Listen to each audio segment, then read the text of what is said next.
Bonjour à toutes et à tous. J'accueille aujourd'hui dans le cadre d'une nouvelle interview pour mon blog EPS Régal un collègue prof d'EPS qui travaille depuis le début de sa carrière dans des établissements difficiles, classés REP ou REP+.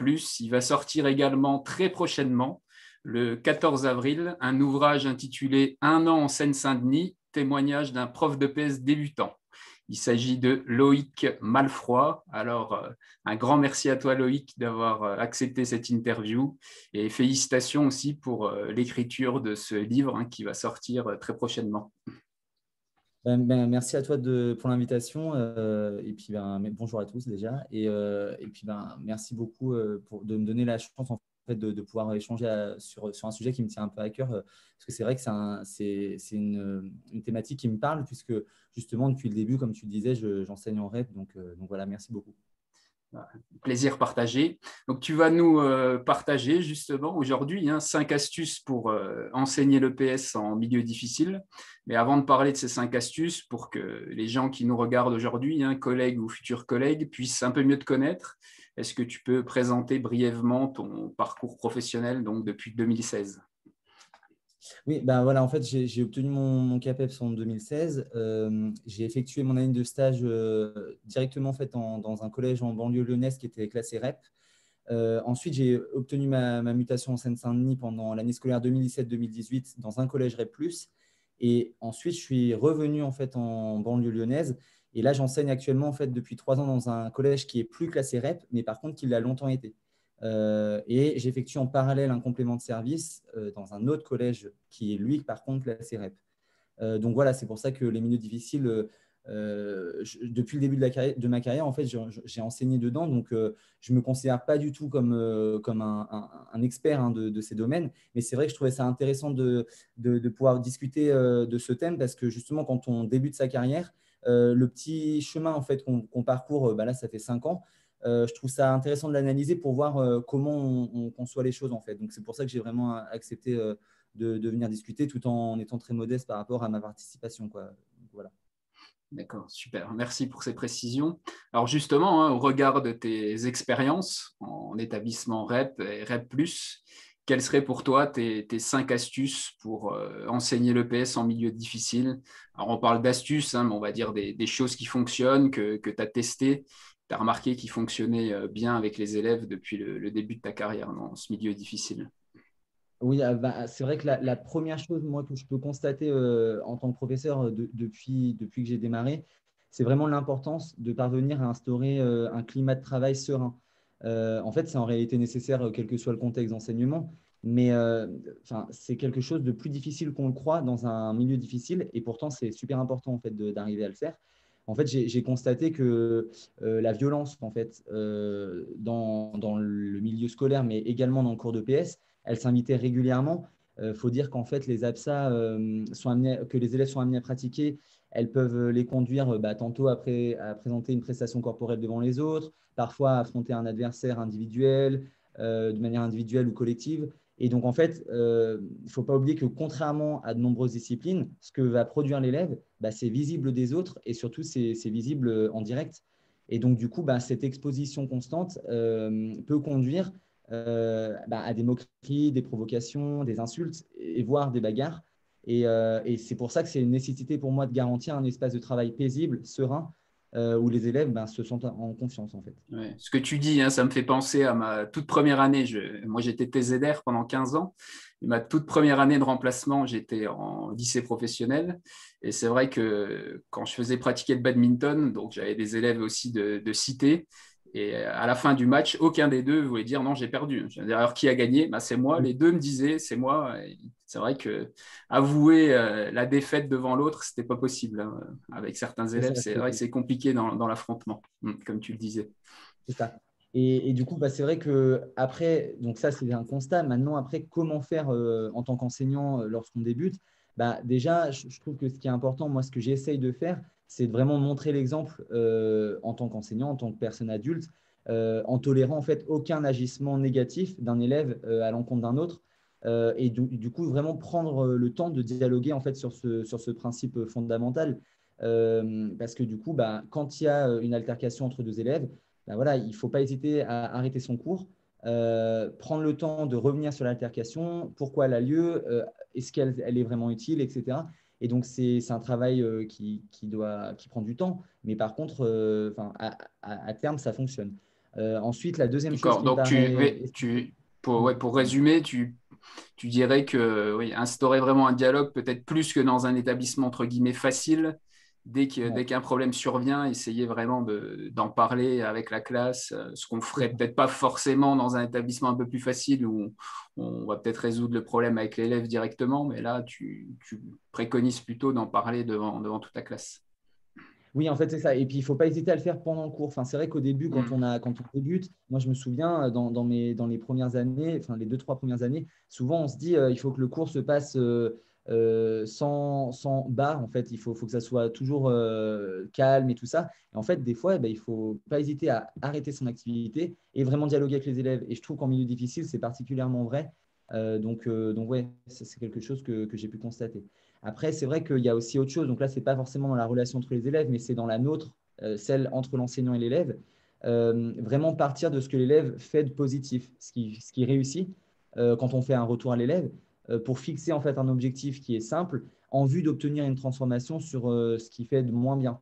Euh, et c'est vrai que pareil, là, quand on débute, moi, je me souviens, on a tendance à tout de suite cibler ce qui ne va pas pour que l'élève le corrige. Et en fait, on s'aperçoit que d'abord, en le valorisant, on arrive à obtenir des changements un peu plus facilement et de manière plus durable, en fait. Ouais. Sinon, Donc, il peut se bloquer. C'est vrai que si tu lui fais un feedback directement sur ce qui ne va pas, il y a certains élèves qui souvent peuvent se bloquer directement, alors que là, le fait de valoriser sur ce qui sait bien faire, ça peut aussi voilà, le mettre en confiance et l'inciter derrière à s'investir davantage. oui, c'est exactement ça. Et c'est vrai que tout de suite, on sent, en fait, quand on les bloque, après, c'est beaucoup plus difficile d'obtenir quelque chose de, on va dire, de meilleur par la suite. Et donc, au contraire, il faut vraiment prendre le temps de dialoguer, justement, et ne pas hésiter voilà, à l'encourager, tout ça, même si ce n'est pas parfait, justement, toujours cibler ce qui est déjà bien. Et ça, c'est vrai que ça s'apprend et je trouve que c'est quelque chose de vraiment important. Voilà. Juste aussi pour dire que c'est quelque chose aussi qui est, on va dire, fastidieux, chronophage au début de la carrière. Vraiment, des fois, on a l'impression de faire que ça, en fait, de pas faire presque pas cours et de régler Mhm. les problèmes avec les élèves, de remonter le moral à certains. Mais en fait, c'est quelque chose au fil de l'année c'est un temps qui va diminuer pour après permettre aux élèves de pratiquer plus. Voilà. Donc ça, c'était pour la première astuce, on va dire, qui me paraît un peu essentiel quand même au début. D'accord. Donc vraiment, tu insistes là-dessus, hein, sur l'importance d'instaurer un dialogue donc avec la classe et les élèves pour que après, même quitte à perdre un petit peu de temps, hein, comme tu disais en début d'année, pour après instaurer vraiment un climat d'apprentissage par la Ouais, suite. moi, c'est quelque chose en tout cas qui a fonctionné pour moi. Je trouve que voilà, c'est plus facile là, quand on arrive vers une période mars-avril, par exemple, si on s'y est tenu depuis le début de l'année, il y a des choses qui se mettent quand même vraiment en place. Hmm. Après, voilà, encore une fois, ça dépend du climat de classe et tout ça, mais globalement, c'est ça. Il y a des Euh, routines qui se sont mises en place. Je crois que ça va te permettre de faire le lien ouais, c'est ça. avec ta Merci deuxième astuce. Hmm. merci pour la perche, mais en gros, c'est ça, c'est exactement la deuxième astuce que je trouve assez intéressante à utiliser en milieu difficile, c'est de travailler justement avec des routines autour de rituels. Et en fait, c'est vrai que ça peut paraître surprenant, mais les élèves, ils aiment vraiment avoir un cadre dans lequel ils ont des repères, et, parce qu'en fait, ça les rassure. Et j'ai constaté que finalement, les élèves sont habitués, hein, puisque quand ils vont dans un établissement, leur emploi du temps, il est fixe. Les cours, ils ont lieu toujours dans la même salle. Enfin, en tout cas, chaque discipline a lieu dans telle salle. La récréation est toujours à la même heure. Certains prennent toujours le même bus, d'autres font le même trajet à pied pour se rendre dans l'établissement. Donc, c'est quelque chose en fait, voilà, avec lequel ils sont habitués. Dans les salles de classe, chaque professeur a un fonctionnement différent qui va être durable tout au long de l'année. Nous, la difficulté en EPS, je trouve, c'est que comme on change souvent d'activité, le fonctionnement qu'on est amené à mettre en place va vraiment varier en fonction de l'activité qu'on pratique. Et je Et de trouve que du lieu coup, aussi, on change d'activité, de lieu ouais, aussi. Hmm. Hmm. exactement. Et en plus, tu le disais par rapport au lieu, c'est quelque chose aussi qui est très important. Si on pratique dans un gymnase, ce n'est pas du tout la même chose que si on pratique dans un stade à l'extérieur. Hmm. Ou à la Donc c'est piscine. Hmm. ouais, ou à la piscine, exactement. Hmm. Et donc, du coup, je trouve que chaque changement d'activité, chaque changement de lieu, c'est un peu comparable un peu à une mini-rentrée, si tu veux, Hmm. pour eux. Et donc, je trouve que dans un milieu difficile, les capacités d'adaptation des élèves, elles sont quand même elles sont, ouais, plus faibles, on peut le dire. Et du coup, les changements sont acceptés plus difficilement. D'où l'intérêt, je trouve, d'arriver à mettre en place des routines, des rituels qui vont permettre justement de faciliter ça et de rassurer les élèves. D'accord. Alors, est-ce que tu en as quelques-uns, quelques rituels ou quelques routines à nous proposer? Oui, alors là, c'est pareil. Enfin, c'est des choses que je propose. C'est des petites choses que j'ai réussi à mettre en place, que je fais avec toutes mes classes, quelle que soit l'activité. Donc, c'est vraiment des routines transversales, hein, quel que soit l'endroit où on est, sauf des fois quand on n'a pas toujours accès au vestiaire ou tout ça. Mais par exemple, moi, quand on arrive en cours, je donne aux élèves 5 minutes pour se changer dans les vestiaires avec mon chronomètre en main. Et les élèves savent que voilà, s'ils arrivent 6 minutes après, ils s'exposent en fait à être repris ou à des punitions. Et c'est quelque chose en fait qu'ils savent. Donc au début de l'année, il y en a deux, trois qui vont rester un peu plus longtemps pour discuter. Voilà, c'est des élèves. Mais à force de s'y tenir, c'est quelque chose en fait que les élèves savent d'eux-mêmes et parfois ils se chronomètrent eux-mêmes en fait après. Donc c'est vraiment des petits repères comme ça qui marchent. Moi, Deuxième chose. je fonctionne comme toi aussi, hein, pour les vestiaires. C'est vrai que j'ai un chrono posé sur le bureau. Et les élèves aussi ont 5 minutes un maximum. Alors, après, ils ont l'habitude, hein. Au bout de 2, 3 semaines, ils sortent assez vite. Et c'est vrai que, comme tu le disais, hein, les vestiaires, c'est vraiment important parce que c'est un lieu, hein, d'échauffourée, de bagarre, hein, qui peuvent vite surgir, surtout avec un public qui n'est pas facile. Et moi, je me souviens quand j'étais collégien, hein, moi-même, donc pas prof, mais collégien, j'avais justement mon prof de PS qui nous disait souvent non, non, vous sortez pas, surtout, vous restez dans les vestiaires. Et vous sortez des vestiaires uniquement quand moi, je viendrai vous chercher. Alors, c'est vrai que nous, on avait tendance à se changer assez vite, d'autres un peu moins vite. Mais parfois, ça durait 7, 8 minutes, 10 minutes avant qu'ils viennent nous chercher. Et parfois, il y a des bagarres qui éclataient, des moqueries, etc. Et c'est vrai que c'est un lieu où la tension peut vite monter, hein, quand il n'y a pas d'adultes en plus. Et les élèves sont entre eux. Donc, c'est un moment où il faut être vigilant, hein, c'est clair. Je trouve en plus que ce que tu racontes, c'est vraiment particulièrement vrai dans les milieux difficiles. Mm. C'est vrai que tu parlais de tension et tout ça. C'est vraiment une zone que moi, personnellement, j'aime pas ne pas avoir d'œil dessus. Et donc, du coup, réduire ce temps dans les vestiaires me paraît, en tout cas, pour un milieu difficile, vraiment important. Et c'est vrai que tu disais tout ce qui est bagarre, insultes, les petites histoires entre les élèves, souvent elles éclatent en fait quand il n'y a pas d'adultes autour. Et donc, les vestiaires, ça en fait partie. Donc, en effet, oui, c'est quelque chose qui est très important. Ouais, moi, je leur demande Et de ensuite, sortir, en fait. Moi, je leur demande de sortir dès qu'ils sont prêts. Donc, les premiers c'est ça. arrivent parfois en quelques secondes, mais bon, c'est 5 minutes maximum. Mais dès qu'ils sont prêts, en fait, ils sortent et ils viennent s'asseoir dans le gymnase. Mm.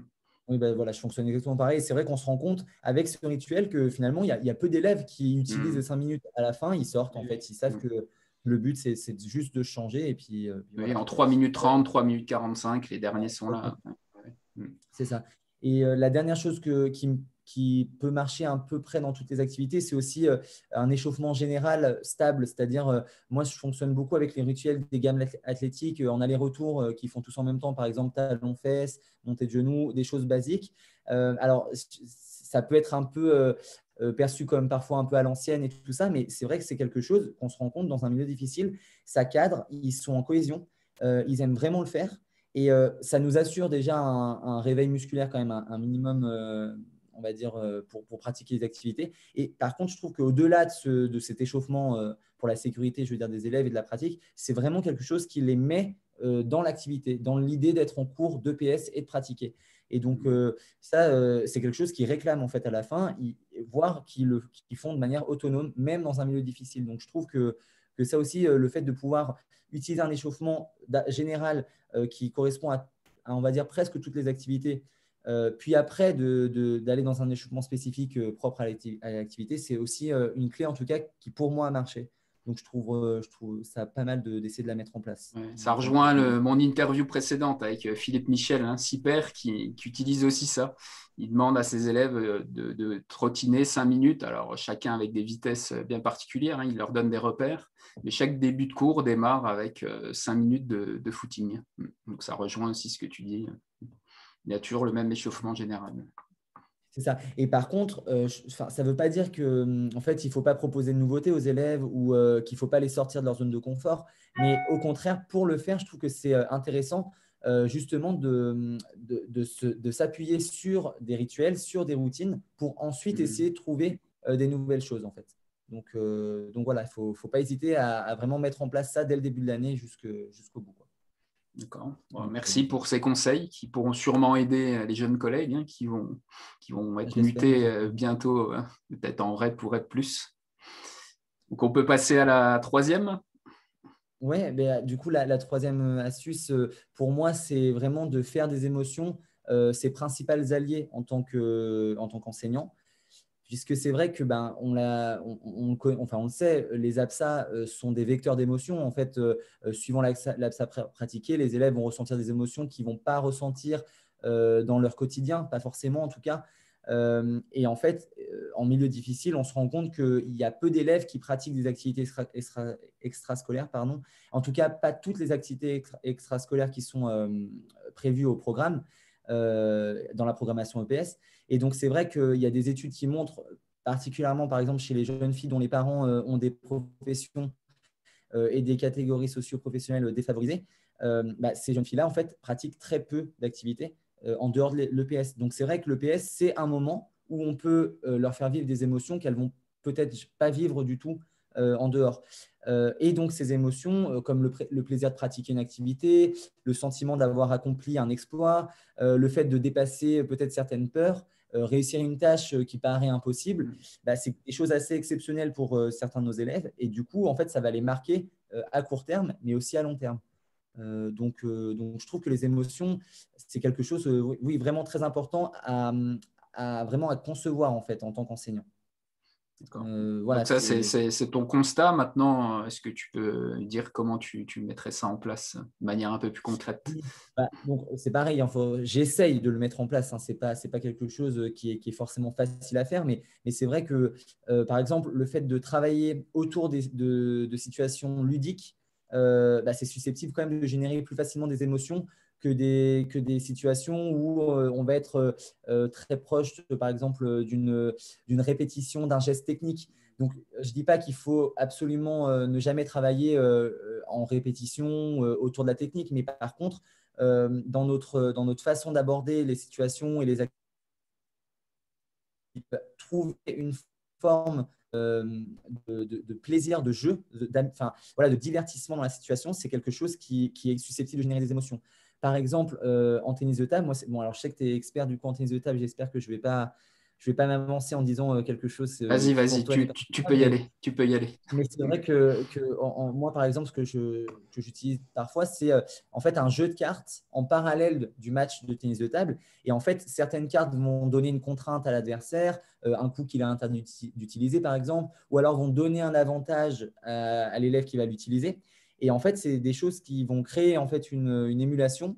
Et en fait, les élèves, ils vont être très motivés à la fois par la situation en elle-même, mais du coup aussi par l'activité qu'on pratique. Et du coup, en termes d'investissement et de pratique, on va avoir vraiment une participation accrue en fait. Donc c'est des choses voilà, qui pour moi, sont importantes. Ça peut vraiment marcher. On met du ludique pour aller vers un apprentissage, enfin des apprentissages moteurs. Hein, ce que tu me disais aussi quand on a préparé l'interview, hein, tu as insisté là-dessus en disant qu'il faut quand même être vigilant, même si on est en milieu difficile, de conserver ce climat d'apprentissage. Alors effectivement, on peut mettre les élèves dans des situations ludiques pour qu'ils s'investissent, mais ce n'est pas uniquement du ludique pour du ludique. Ils s'amusent, on conserve quand même ce climat d'apprentissage et en arrière-fond, ne pas oublier les apprentissages qui vont derrière. C'est ça. En fait, il ne faut pas non plus se dire on est en milieu difficile, il suffit d'occuper les élèves et se détacher de toute forme d'apprentissage scolaire. Les objectifs restent les mêmes, c'est juste que parfois c'est plus difficile de les atteindre. Mais par contre, voilà, il ne faut pas que ça se transforme en récréation. Donc, on peut mettre une situation qui est ludique, mais par contre, ça reste une situation où il faut que l'élève se transforme, donc c'est-à-dire avec des contenus d'enseignement, une intervention de notre part en tant qu'enseignant, voilà, des choses quand même cadrées, quoi, parce que sinon, c'est clair que dans un milieu difficile, justement, les élèves vont détourner la tâche très rapidement, et là, en fait, on va perdre le fait de leur faire apprendre quoi que ce soit. Je Ouais. trouve Tu aussi parlais que aussi de situations avec palier, c'est ça, quand on avait préparé l'interview. Est-ce que tu c'est peux développer exactement un petit ça. peu? Ouais. C'est dans la continuité, en fait. Je trouve que si on arrive également à proposer des dispositifs avec des paliers à franchir, des niveaux à atteindre, ça, c'est pareil. En fait, l'élève va franchir un niveau et il va vouloir essayer de se donner les moyens de franchir l'autre niveau, le niveau suivant. Et donc, quand c'est très clair, quand la progressivité est connue de l'élève, en fait, très vite, on s'aperçoit que ça les motive. Je me souviens, moi, à la fac, je ne sais pas si tu utilises aussi ça, mais à la fac, on nous disait que ça pouvait être bien, par exemple, de créer des situations avec un niveau bronze, un niveau argent, un niveau or. Donc, ça, c'est des choses que quand on sort de la fac, on essaye de mettre en place ce qu'on nous a appris. Et ça fait partie des choses, je trouve, qui vraiment fonctionnent avec les élèves. Donc, je ne sais pas si toi, tu as l'habitude Ouais. d'utiliser, Ouais. mais Il y a des là, collègues voilà. aussi qui travaillent là-dessus, sur l'évaluation. Donc, ils appellent ça l'évaluation par capitalisation. Dès que j'ai validé tel niveau, j'ai déjà telle note. Ensuite, je travaille pour valider un autre niveau et obtenir telle note. Donc, ça rejoint un petit peu là ce que tu es en train de dire. C'est ça. Et la dernière chose aussi en termes pour les voilà, pour créer, générer des émotions, je trouve que nous, en tant qu'enseignants, on a aussi la capacité de le faire dans notre intervention, dans notre façon d'intervenir auprès des élèves. Par exemple, le fait de se mettre dans la peau d'un acteur, ça c'est pareil. Quand on était dans notre formation à l'UFR STAPS, souvent les enseignants nous disaient que un professeur doit être capable de jouer plusieurs rôles. Donc, j'ai constaté vraiment maintes fois que c'était vrai. En fait, il ne faut pas hésiter de temps en temps à exagérer nos propres réactions. Donc, parfois pour provoquer un rire, parfois pour insister sur un enjeu, surprendre les élèves. Parfois, on peut s'autoriser aussi voilà, un peu d'humour. Donc, attention, il faut toujours que ça soit fait avec bienveillance. Il faut toujours que ça soit avec un bon équilibre. On n'est pas là pour devenir des amis avec des élèves, mais voilà, jouer dans notre intervention pour, par exemple, voilà, provoquer une réaction qui va recentrer l'élève sur son apprentissage. Par exemple, moi, ce que je peux faire souvent, toujours pour rester dans le tennis de table, c'est vrai que parfois, enfin, je pense que tu en vois certains de tes élèves qui parfois ont tendance à s'ennuyer parce que l'adversaire est un peu moins fort. Tout d'un coup, on va tout de suite les voir, ils vont essayer de détourner la tâche, ne plus être très sérieux. Ça peut m'arriver, par exemple, de prendre la raquette, de l'affronter sur 2-3 points, de vraiment jouer à mon meilleur niveau. Généralement, il est un peu plus élevé que la plupart de mes élèves, à quelques exceptions près pour ceux qui en font en club. Mais du coup, en fait, voilà, le fait d'arriver à gagner 2-3 points contre lui, lui, il a perdu contre son prof, il a envie de pouvoir prendre sa revanche et tout d'un coup, il va vouloir se réentraîner pour essayer de m'affronter à nouveau quand je lui proposerai dans un cours suivant. Et c'est vrai que ces petites astuces-là, ça peut les remettre dans la tâche pendant 5-6 minutes. Et en fait, c'est un aller-retour perpétuel entre replacer les élèves dans le cadre et les remettre devant la tâche d'apprentissage. Parce que voilà, en milieu difficile, on s'aperçoit très vite qu'ils se lassent en fait et qu'ils ont envie de passer à la suite. Ouais, et puis c'est vrai que tu as des élèves parfois qui sont aussi un petit peu provocateurs. Alors là, tu parlais du tennis de table, effectivement. Moi aussi, j'ai des élèves des fois qui me disent, en troisième notamment, allez, monsieur, venez, je vous prends. Hein. Ou alors en course aussi, souvent, les élèves, il y en a qui n'aiment pas courir, ils disent, oui, mais vous nous dites qu'il faut faire ça, mais on ne vous voit jamais courir. Alors c'est vrai que moi, parfois, je le fais, je cours avec eux, et là, on voit le regard qui change des élèves, et ils ne se disent pas seulement, ah bah tiens, le prof nous dit que ça, mais il sait faire aussi. C'est vrai qu'il sait faire et ça change aussi un petit peu leur regard quand on se met en pratique. Alors, pas tout le temps, c'est clair, Non, mais de temps en temps. Oui. oui, en fait, voilà, je trouve que ce que tu viens de dire, ça résume parfaitement l'astuce que je pense être intéressante. C'est le fait de ne pas oublier qu'on incarne en fait quelque chose pour nos élèves. Et en fait, il faut toujours jouer avec ça, mais comme je le disais, toujours avec bienveillance et toujours en trouvant un juste milieu pour pas que ça devienne une récréation. Voilà. C'était pour la troisième astuce. Je pense qu'on a fait à peu près le tour de ça. Très bien. Bon, on peut passer à l'avant-dernière. Alors. Alors moi, c'est vrai que c'est quelque chose pareil que j'ai réussi à mettre en place dans mes cours, c'est le fait d'utiliser les supports numériques. Donc, en fait, j'ai la chance d'avoir actuellement une tablette qui a été fournie par le collège. Donc, je dis la chance parce que c'est vrai que c'est assez rare. Enfin, en tout cas, pas tous les enseignants sont logés à la même enseigne selon l'établissement. Donc, c'est clair que l'idéal serait d'avoir carrément un chariot complet pour toute la classe d'une vingtaine ou trentaine de tablettes. Mais déjà, le fait d'en avoir une, ça peut permettre, on va dire, certaines plus-values dans notre enseignement. Parce qu'en fait, ben, le constat, il est assez évident, c'est que c'est une génération qui est quand même née dans l'ère du numérique. Donc, elle est particulièrement sensible à son utilisation, parfois un peu trop d'ailleurs. Mais enfin, je ne sais pas si c'est quelque chose que tu utilises, mais moi, ça m'arrive, par exemple, lorsque j'explique une consigne euh, seulement avec mes explications, enfin, des fois, on voit que ça ne prend pas, qu'il faut revenir sur cette consigne et tout. Voilà, il faut recommencer. Quand on illustre nos propos par une vidéo, moi, je trouve que l'attention, elle est tout de suite plus forte. La compréhension, elle est plus efficace, elle est plus réussie. Et alors, du coup, c'est vrai que ça peut un peu atteindre notre ego d'enseignant parce qu'on se dit, mais pourquoi nos consignes ne suffisent pas forcément à transmettre? Mais en fait, je trouve qu'il faut plutôt le voir comme un support à notre intervention et de vraiment travailler avec ce support numérique, ce qui permet en fait voilà, d'augmenter en fait la capacité d'attention des élèves par rapport à ça. Donc ça, c'est pour le constat, on va dire. D'accord. Alors concrètement, tu fais quoi? Tu les filmes dans certaines APSA, dans toutes les APSA? Tu fonctionnes comment?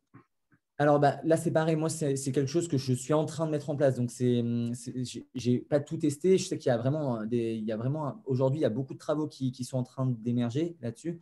Et c'est vrai il y a de grandes possibilités. Moi, ce que je fais souvent, c'est que je propose aux élèves parfois, par exemple, sur un échange qu'ils peuvent faire au badminton, par exemple, ou dans la façon de transmettre un témoin, par exemple, de filmer ça permet deux choses. La première, c'est qu'en fait, les élèves, quand ils savent qu'ils sont filmés, ils vont essayer de s'appliquer encore plus parce qu'ils veulent être assez fiers d'eux, en fait, quand ils vont venir voir la vidéo.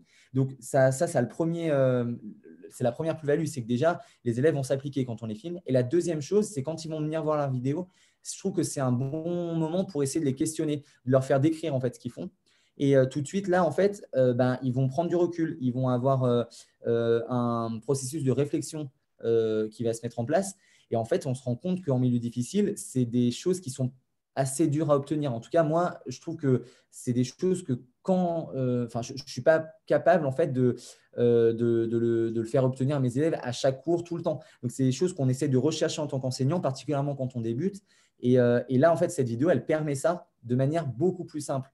Donc, je trouve que, alors, il ne faut pas que ça soit non plus un piège où l'élève doit s'enfermer dans la vidéo, mais ça peut être une première étape pour lui permettre de prendre du recul sur sa propre pratique.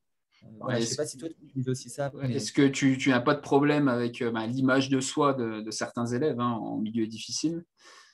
Alors, c'est vrai que ça, c'est quelque chose, c'est un thème, on va dire, où faut prendre des précautions. C'est-à-dire que déjà, je trouve qu'il ne faut pas imposer aux élèves de les filmer. Il faut vraiment d'abord leur demander est-ce qu'ils sont d'accord. Mais en fait, moi, je m'aperçois que quand c'est vraiment clair, c'est-à-dire que les élèves vont être filmés, ils savent qu'une fois qu'ils auront vu la vidéo va être supprimée devant eux. C'est quelque chose avec enfin, la plupart du temps, ils sont plutôt à l'aise. En fait, ils voient que ça leur permet de progresser. Et donc, du coup, j'ai rarement des refus en fait, de la part des élèves. Donc, il faut juste être très clair en fait, dans notre démarche dès le début. En fait. Non. C'est juste ça. Tu commences peut-être par des activités, alors tu parlais du tennis de table tout à l'heure, ou peut-être badminton, avant de basculer peut-être sur des activités type gym ou natation, où le corps est là davantage encore exposé au regard de Exactement. l'autre. Oui, oui, ça c'est sûr. C'est vrai qu'il y a des activités qui s'y prêtent beaucoup plus que d'autres. Il y a des activités où les élèves sont beaucoup plus à l'aise que d'autres. Et ça, c'est important de respecter vraiment ben, ce processus parce que le fait de se voir pratiquer, c'est quelque chose qui n'est pas facile. Et en particulier quand on est au moment de l'adolescence, quand on n'est pas forcément toujours à l'aise avec son corps. Et donc, ça, il faut vraiment, en tant qu'enseignant, nous le respecter. Et en fait, c'est vraiment pareil, quand les élèves sentent qu'on est dans une démarche bienveillante, la plupart vont eux-mêmes venir réclamer en fait cette possibilité d'être filmé. Donc voilà. D'accord. Tu me parlais aussi la dernière fois de numériser des feuilles de match, notamment. Tu Oui, utilises alors ça aussi? c'est un autre outil que j'ai utilisé là depuis 1 ou 2 ans. C'est le fait de, quand les élèves sont en observation sur, par exemple, leur terrain, où ils vont faire leur pool avec, par exemple, certains matchs à thème ou certains exercices. Souvent, en fait, je vais leur demander d'arbitrer. Donc, une personne a le rôle d'arbitre et cet arbitre-là va venir à mon bureau au niveau de la tablette, va venir remplir les informations. Et en fait, ces informations vont lui donner tout de suite l'ordre des matchs, qui arbitre, qui se repose, qui observe. Et en fait, ça permet en fait on va dire, de libérer du temps à nous en tant qu'enseignants et de pouvoir centraliser les informations. Et du coup, on peut à la fois venir rapidement voir ce qui se passe sur tous les terrains au niveau de notre tablette, et en même temps pouvoir circuler d'un terrain à l'autre pour pouvoir vraiment aider les élèves. Et je trouve qu'en fait, ça libère du temps sur le côté vraiment didactique, pratique des élèves, sur notre intervention. Et ça, en milieu difficile, c'est du temps assez précieux en fait. On se rend compte qu'il y a des moments où on doit gérer de l'autorité, de la discipline. Et en fait, il nous reste peu de temps pour finalement aider les élèves. Et je trouve que quand on arrive à mettre en place, grâce à des outils comme une tablette, ça peut permettre de libérer du temps. Et c'est quelque chose qui me paraît intéressant à utiliser dans notre enseignement. Est-ce que tu es d'accord pour dire que le numérique doit quand même toujours rester au service des apprentissages moteurs, même Oui, en milieu difficile? tout à fait. Je trouve que c'est une dérive sur laquelle il faut faire très attention parce que le but quand même de l'EPS, ça reste de faire pratiquer nos élèves et pas tomber dans une dérive où, sous prétexte qu'on veut mettre en place l'outil numérique, tout doit se transformer avec des tablettes, des vidéos, etc. Donc, je trouve que lorsqu'il est utilisé de manière organisée, de manière, on va dire, restreinte, c'est-à-dire voilà, qui servent l'apprentissage, je trouve que c'est une réelle plus-value. Par contre, voilà, ça peut se transformer en dérive. C'est pour ça qu'il faut être prudent. Et il faut aussi accepter de se lancer. C'est vrai que quand on n'a pas l'habitude, au début, c'est peut-être quelque chose enfin, voilà, c'est quelque chose qui va nous demander de vraiment s'y reprendre à plusieurs reprises, de mettre en place des choses. Mais par exemple, moi, ça fait maintenant 2 ans que j'ai la tablette et je commence à voir des bénéfices qui sont voilà, très facilement constatés, quoi. D'accord. Voilà. Alors, juste avant de passer à la dernière astuce, je ne sais pas si c'est le cas des personnes ils vont nous regarder. Moi, j'ai une image de toi là qui est complètement figée depuis quelques minutes. Alors, moi, je me vois à l'écran, je bouge, mais toi, tu as une image qui est figée. Donc, bon, c'est un petit peu déstabilisant pour moi parce que je parle du coup à une photo, mais c'est pas grave, hein, je vais faire avec. J'espère que ça ne sera pas le cas pour les autres. Mais en tout cas, moi, j'ai une image figée. Sinon, ça va être format podcast, hein, sinon, pour finir, mais il n'y a pas de souci. Désolé, c'est vrai que je vois tout. D'accord. Ouais. Chez toi, il n'y a pas de souci. Alors, c'est peut-être chez moi. D'accord. C'est pas une photo. OK. Alors, on peut passer à la dernière astuce. Alors. Du coup, donc, pour la dernière astuce, ça serait, donc, je trouve, d'être accessible aux élèves, puisque, encore une fois, comme on le disait tout à l'heure, c'est vrai qu'on incarne une certaine, on va dire, entité emblématique pour les élèves. On est parfois considéré par certains comme un modèle, parfois comme une figure d'autorité, parfois comme une présence rassurante. Ça, c'est très variable d'un élève à l'autre. Mais par contre, il y a globalement peu d'élèves qui nous perçoivent accessibles. Donc attention, ça ne veut pas dire qu'il faut devenir des amis avec les élèves, tout ça, mais toutes les fois en fait où moi je parviens à entrer un peu dans leur monde d'élèves, à me mettre un peu à leur niveau, je trouve que mon intervention est de meilleure qualité et que je suis plus efficace en fait. Donc ça passe par pareil des petites astuces. Mais par exemple, ne pas hésiter à se mettre à leur niveau quand on s'adresse à eux, par exemple pour transmettre une consigne. Je me souviens que moi, quand j'ai démarré, d'ailleurs, mon tuteur de stage, c'est quelque chose qui m'avait fait remarquer. J'avais tendance à toujours rester derrière mon bureau, debout, pour avoir la sensation voilà, de tenir ma classe. Mais en fait, on contrôler. s'aperçoit voilà, exactement, pour contrôler. Et parfois, on s'aperçoit que simplement en passant de l'autre côté du bureau, tout de suite, l'attention, ce n'est pas la même. Ils ne nous perçoivent pas autrement. Enfin, ils nous perçoivent justement autrement, pardon. Et du coup, on fait passer un message qui est plus clair. Donc, je ne sais pas si toi aussi tu le constates, mais c'est quelque chose qui, pour moi, est facile à mettre en place et qui peut donner beaucoup de facilité en fait à l'enseignant. Oui, de se rapprocher des élèves, ne pas hésiter à aller les voir, etc. Oui.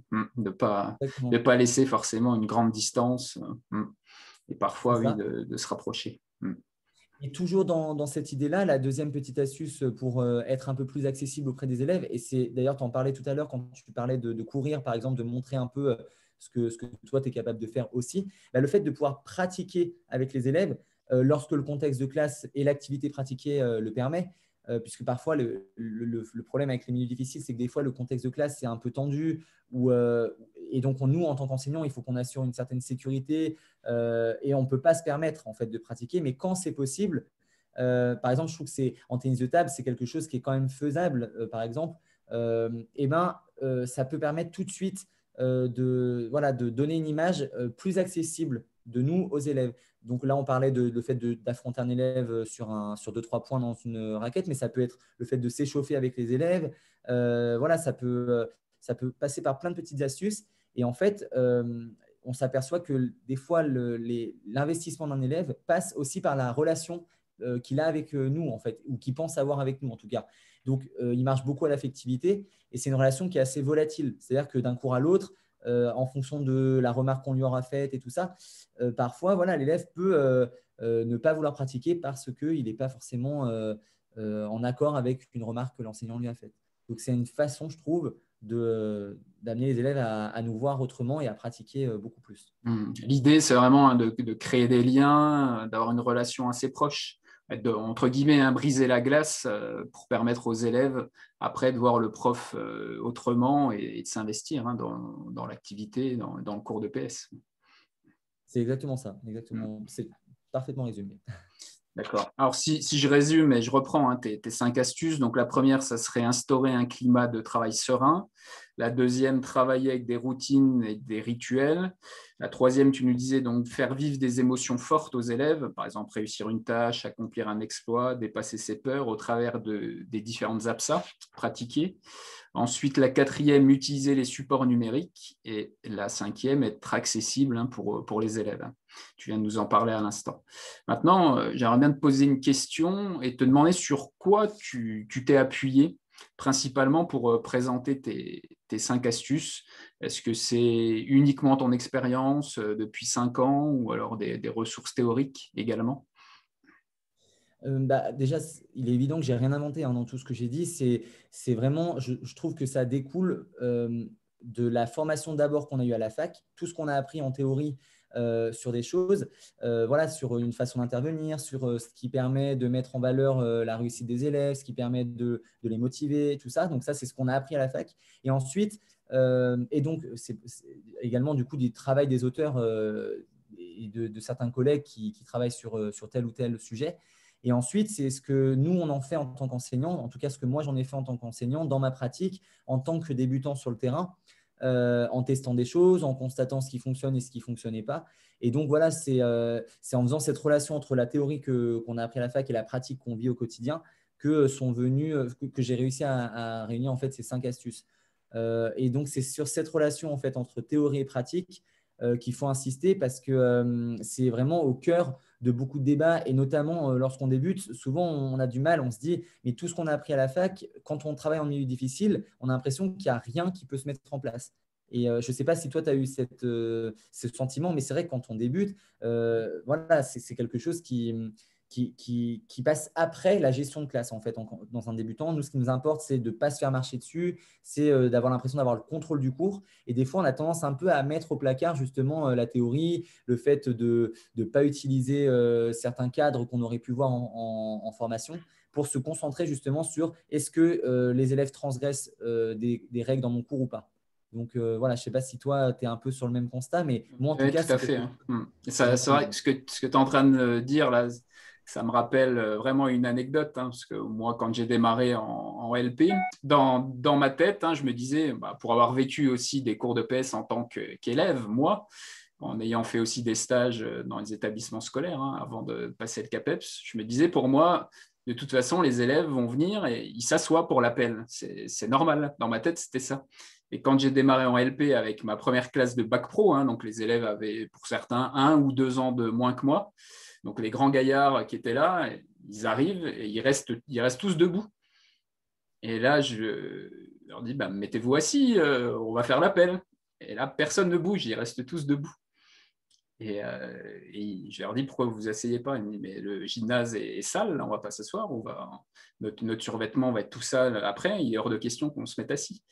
Et c'est vrai que quand on sort là du concours et que là on prend ça en pleine face, hein, du coup, c'est vrai qu'au niveau gestion de classe, là, tout de suite, on est mis en difficulté dès le début du cours, hein, au moment de l'appel. Hein. Le cours n'a même pas commencé et c'est vrai que c'était assez frontal. En plus, j'avais une classe bac pro que des gars, donc de 20 à 22 ans.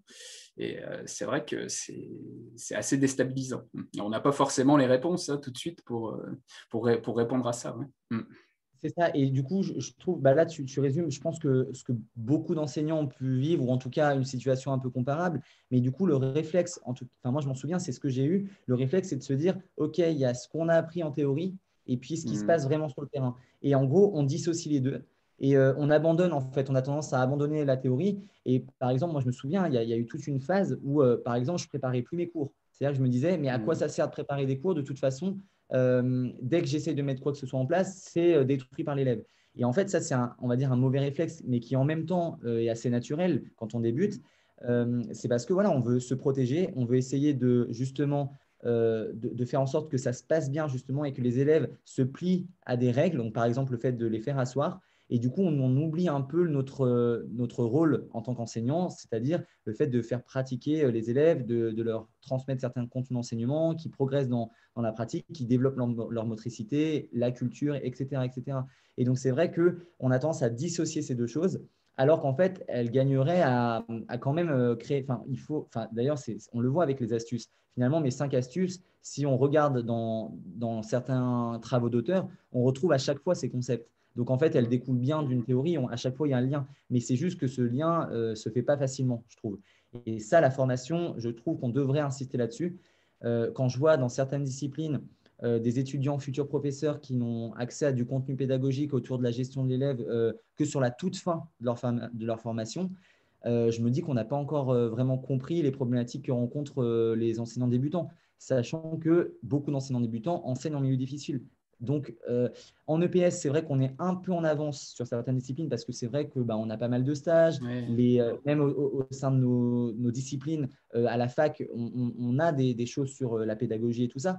Mais je crois qu'on est quand même assez en retard quand même, en fait, par rapport à ce qui se passe au début d'une carrière. Donc, je trouve que si on arrivait à réduire cet écart entre théorie et pratique et que les liens se passent beaucoup plus naturellement, je pense que ça permettrait pas mal de, on va dire, plus de facilité lorsqu'on est débutant.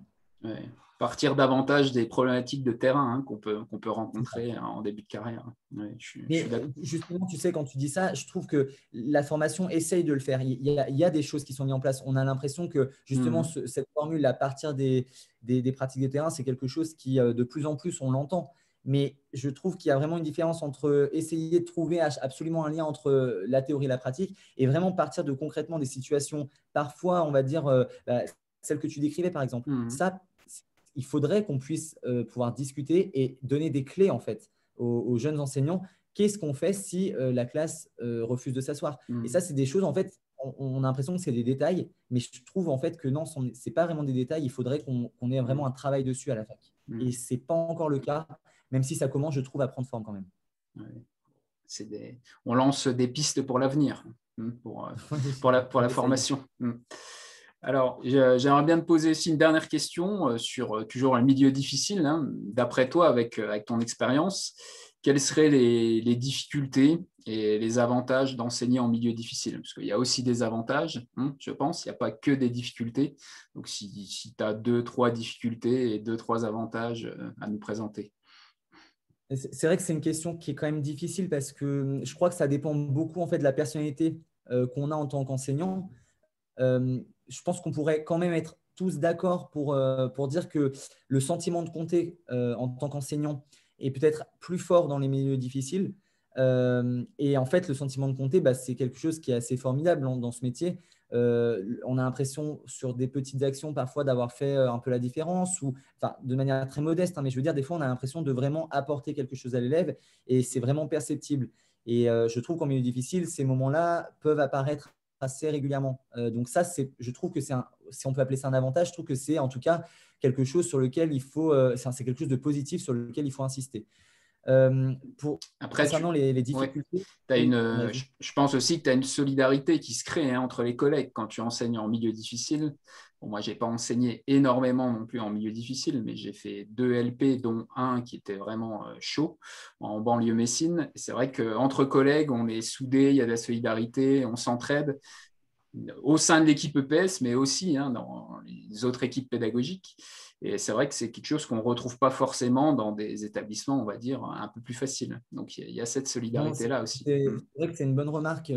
Et puis, ça me fait penser que il y a quelque chose qui m'avait beaucoup marqué en fait quand j'avais été justement muté en Seine-Saint-Denis, donc dans un établissement REP+. Il y avait énormément de nouveaux enseignants, beaucoup de jeunes qui démarraient. Et donc, tout de suite, en fait, comme on se sent en fait lié de manière naturelle, puisqu'on a l'impression de vraiment vivre la même situation. On vient tous on sort du concours, quelle que soit notre discipline, et hop, on est basculé dans un milieu, on peut appeler ça un peu le grand bain, je veux dire, avec des problématiques concrètes. Et donc, justement, ça crée cette forme de solidarité dont tu parles. Donc, c'est vrai que je ne l'avais pas ciblé, mais c'est une remarque qui est tout à fait juste. Je trouve que ça fait partie des choses positives qu'on peut retrouver, peut-être pas dans tous les établissements en milieu difficile, mais en tout cas dans une bonne partie, en effet. Pour ce qui est des difficultés, je trouve que ça dépend vraiment du professeur. Moi, en tout cas, en ce qui me concerne, je ciblerai 2 éléments principaux. Le premier, c'est vraiment d'avoir parfois l'impression de gravir une montagne dont on ne verrait jamais le sommet. Ou autrement dit, de ramer à contre-courant. C'est-à-dire qu'on a l'impression parfois de déployer beaucoup d'efforts concernant un élément, par exemple, de discipline. Et on se rend compte en fait que ces efforts, on a l'impression qu'ils sont un peu vains. Ce qui n'est pas le cas en fait, mais c'est juste que on va dire les changements, ils apparaissent pas toujours de suite. Ils Et on sont les lents. constate parfois, voilà, ils sont très lents, voire parfois on retrouve un élève peut-être 2 ans après et on s'aperçoit de certains changements que à ce moment-là. En fait, des fois pendant l'année scolaire, ça suffit pas. Et donc ça, c'est des choses qui sont assez difficiles à vivre, je trouve, parce qu'on a l'impression que parfois on est un peu inutile. Je pense notamment, moi, c'est quelque chose qui me marque beaucoup, la violence verbale, le langage de beaucoup de nos élèves, avec beaucoup, beaucoup d'insultes. Par exemple, le fait de reprendre des élèves sur l'inutilité plutôt de s'exprimer avec des insultes. On a l'impression que l'élève a compris, on a discuté 5 minutes avec lui, puis 3 minutes après, il va balancer 3 insultes encore plus grosses juste après. Et donc là, on se dit, mais alors, est-ce que ça sert vraiment à chaque fois reprendre l'élève? Et je crois que la réponse, c'est oui. Mais c'est juste que quand on est dans la tête dans le guidon, en fait, on a parfois tendance à se dire, mais est-ce qu'il ne faudrait pas mieux baisser les bras? Et donc, c'est un sentiment qui est assez cruel, je trouve, quand on débute, parce que voilà, on se dit, mais est-ce que vraiment on a un impact sur ça? Voilà. Et la deuxième chose, la deuxième difficulté que je peux cibler, c'est vraiment sur le fait de préparer une intervention, préparer des cours, passer du temps sur le fait de mettre en place un dispositif et tout ça, et s'apercevoir en fait que parfois, en l'espace de quelques minutes, voire secondes, ça part en fumée avec un élément qui est un peu imprévu. Et ça, pareil, c'est quelque chose de cruel quand on démarre parce qu'on ne comprend pas. On se dit, mais on a préparé, on s'est préparé pour ce cours et ça ne fonctionne pas. Pourquoi? Donc, on se remet en cause en fait automatiquement.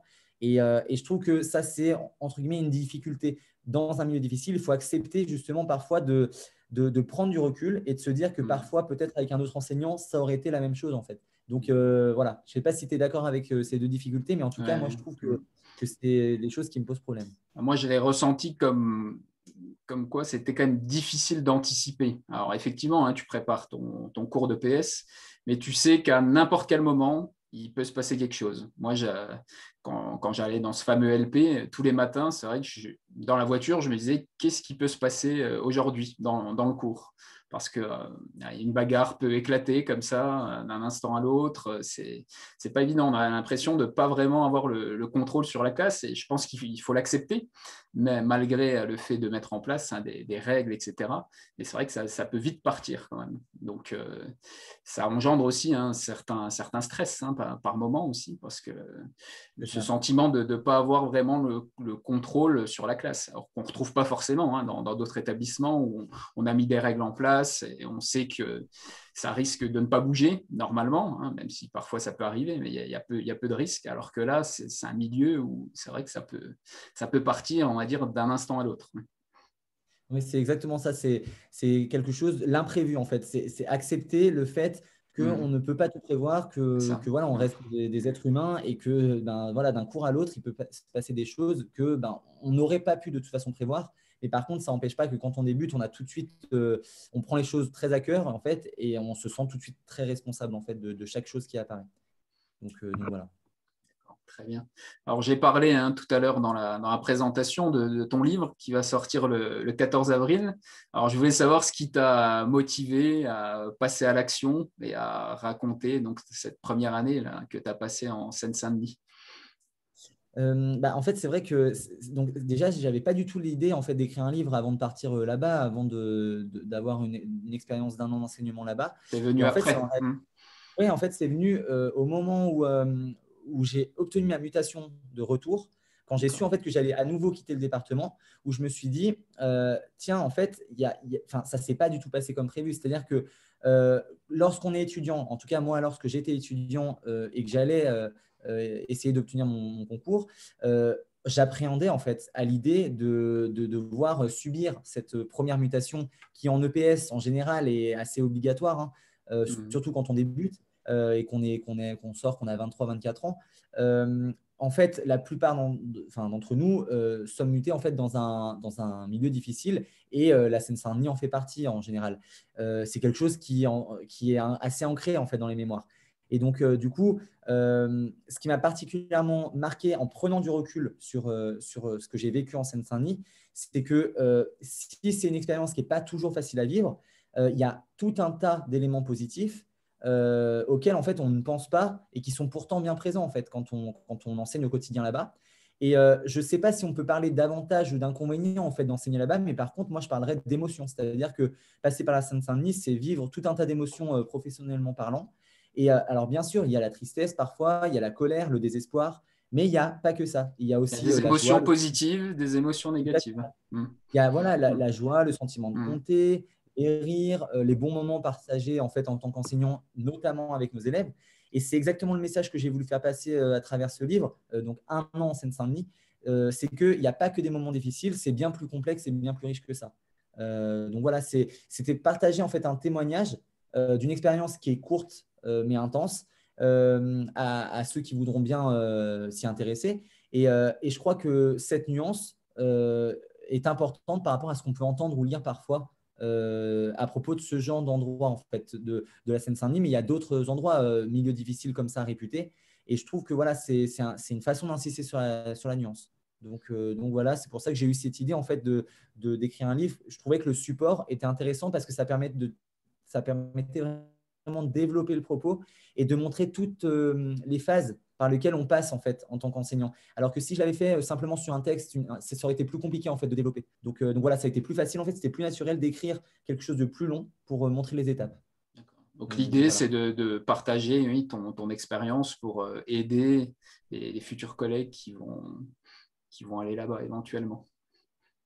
C'est ça, mais tout en retenant bien que voilà, c'est une expérience parmi des milliers. Parmi d'autres. C'est-à-dire que mon regard en tant qu'enseignant, il est unique. Et donc, en fait, il y a tout un tas d'autres enseignants qui pourraient témoigner d'autres choses. Donc, en fait, c'est juste pour montrer que parfois, ça ne se passe pas aussi mal que ce qu'on le dit. Donc, voilà, c'était une façon en fait, de participer comme ça, de contribuer de manière modeste à prendre un peu de recul aussi sur cette fameuse mutation et à essayer de l'envisager autrement. Voilà, c'est tout. D'accord. Et pour les personnes intéressées, on peut se le procurer où alors, ce livre? Alors en fait, il va sortir donc le 14 avril 2021 donc en auto-édition. Et du coup, vous pourrez passer en fait par Internet, il y aura donc sur toutes les grandes enseignes, mais également dans les librairies, en fait, les petites librairies, dans la plupart des petites librairies de France. Il suffira en fait de le commander. Donc vous pouvez soit vous rendre directement dans votre petite librairie, en fait, il sera référencé sur le catalogue, ou alors tout simplement l'acheter directement par Internet des sites des grandes enseignes qu'on connaît. Voilà, mais en tout cas, je te remercie de m'avoir laissé pouvoir le présenter un peu parce que je trouvais qu'il était un peu lié aussi à cette thématique. Et donc, merci beaucoup de me donner l'opportunité d'en parler un peu. C'est super gentil. Avec plaisir, hein. L'idée, c'est vraiment de partager, hein. Moi aussi, sur mon blog, l'idée, c'est vraiment de partager, comme toi, là, à travers ce livre, hein, partager vraiment des astuces concrètes pour préparer ses cours de PS ou un concours et à aider les collègues et futurs collègues. Comme tu disais, modestement, mais au moins avec des choses concrètes et qui fonctionnent, hein, ou qu'on a testé au moins sur le terrain. Et ensuite, l'idée, bien entendu, hein, c'est d'essayer de les reprendre. On parle d'astuces, mais bon, bien entendu, hein, il faut toujours adapter au contexte, hein, de son établissement, aux caractéristiques de ses élèves, pas reprendre des astuces comme ça, telles quelles, et toujours, bien entendu, s'adapter. Je pense que tu es d'accord avec ça aussi, de pas. Totalement, c'est exactement ça. Je trouve ça très important de pouvoir justement échanger entre collègues et tout ça. Et je trouve qu'en EPS, on a quand même une bonne dynamique par rapport à ça. On peut trouver pas mal d'informations, de petites clés comme ça. Et donc je trouve ça positif, ouais, tout à fait. D'accord, super. Bon, en tout cas, hein, merci beaucoup pour cette interview, pour le partage de Merci tes à toi. 5 astuces qui, j'espère, vont aider les futurs collègues qui vont être mutés dans un établissement RED pour RED+. Hein, c'est en plus la période des mutations, là. Donc, C'est vrai, merci à toi. Et puis, je te souhaite du succès avec ce futur ouvrage. Et encore merci félicitations à beaucoup. toi pour l'écriture, hein. Je sais ce qui est l'aboutissement d'un tel projet, hein, où ça prend des dizaines et des centaines d'heures. Donc, tu dois être content aussi d'avoir finalisé ce projet. Oui, c'est ça. J'ai vraiment hâte que ça sorte. Merci beaucoup en tout cas pour ce petit moment. Et puis merci aux personnes qui ont écouté. Merci beaucoup. Alors, bonne continuation à toi, Loïc. Et puis, comme tu disais, hein, merci à tous les collègues qui ont regardé cette interview. Et on se dit à bientôt pour une nouvelle interview et le partage de nouvelles ressources. Allez, au revoir.